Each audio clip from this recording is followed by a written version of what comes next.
Welcome to our executive interview series at FedTalks presented by FedScoop. I'm Wyatt Cash with Scoop News Group, and we're here with Todd Schroeder, Vice President of Federal Government at Databricks. Todd, thank you so much for joining us. Always a pleasure to talk to you. Thanks for having me, Wyatt. One of the questions I'd like to explore with you is, what are you seeing as some of the top priorities at federal agencies when it comes to advancing data governance and integrity and accessibility across disparate federal systems to really turn this data into a more strategic asset for decision making? I think, bottom line up front, I think we see a priority on organizing information as a central enterprise asset, more so than we've seen in the past. If we were to think about data warehousing today compared to how we would have thought about data warehousing even a year ago or 5 years ago in this market, it was predominantly served to make sure we had an empirical area to write our reports from. It had been sanitized, it had been cleansed, but it was oftentimes out of date. The transactional data and information was largely done in operational systems. And the lag time between those operational systems and warehouses could be a long time. Today, we see people organizing their data really on modern lakehouse architectures built by Databricks, because we can solve both the performance issues and needs of the warehouse and the transactional and operational requirements for speed and interoperability of those operational systems. And as we look at AI, I think centerfold to why this becomes so important, if we don't have an enterprise understanding of our data, we can't get to enterprise understanding or knowledge of that data, which gets me back to your pointed question about governance and accessibility.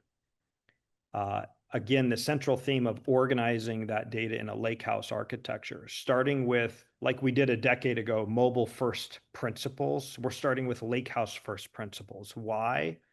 Because they enable access to the right information of the right program at the right time. People can build operational systems on top of that warehouse without the risk of falling out of date in your reporting versus your transactional systems. And we can pull capabilities like Unity Catalog as our centerpiece of data governance, not just through data accessibility, but how all of that data is used ever and for all of time. So think, did that cell of information ever change? If so, when? Who changed it? Can I go full backwards and look at all of the change data capture or the lineage of that information, and also simultaneously provide a collaborative environment where data scientists, program analysts, executives can actually have access to that information from the enterprise as a whole, as opposed to just a transactional system? So Lakehouse first priorities, Unity Catalog priorities are creating escape velocity in what I would call kind of a new approach to IT modernization in government. Appreciate your putting that into perspective for us. And then next, I'm interested in your thoughts. Given the administration's push to reduce the federal workforce, in a spirited effort to improve efficiency, what do you see as the biggest opportunity and maybe the most significant concern facing agency IT departments? Speed, the speed by which these decisions are happening, I think is shocking everyone.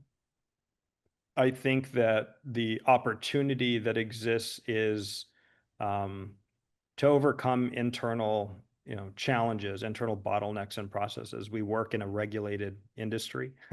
We have rules to follow, and sometimes those rules come at the risk of shipping product, getting better mission outcomes.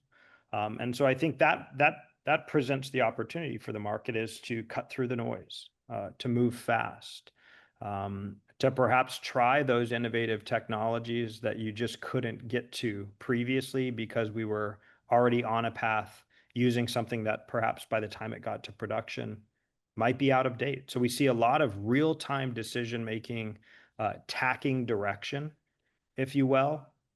And I think that's coming from some experienced folks in industries who haven't been encumbered by red tape and protocols.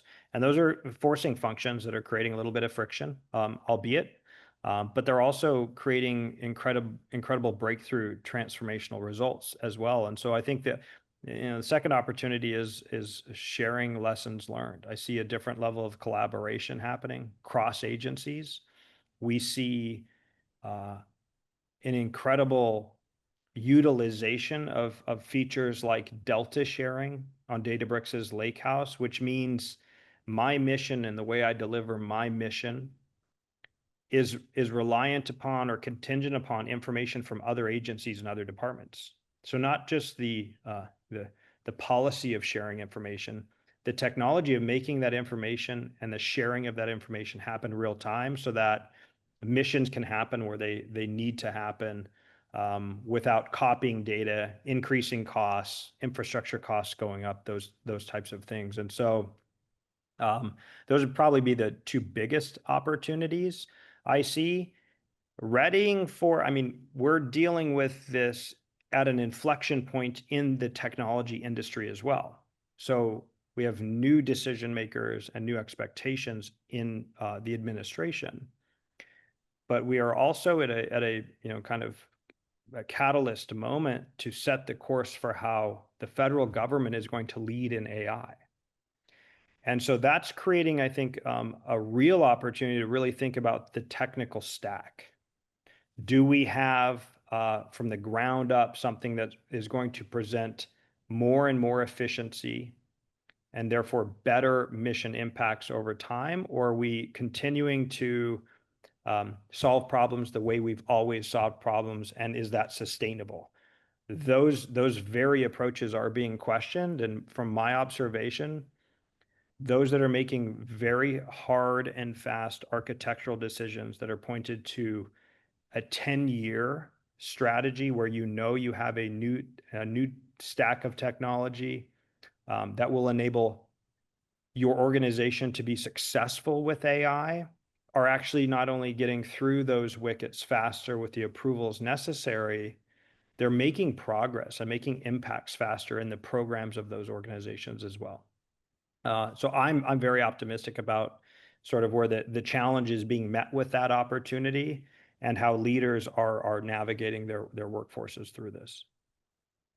Well, Todd Schroeder, thank you as always for sharing your observations on the federal IT landscape. And as you pointed out, some of the opportunities really that agencies now have before them in this kind of new era that we're all working in. So thank you so much for joining us here at FedTalks. Thank you for your time, Wyatt.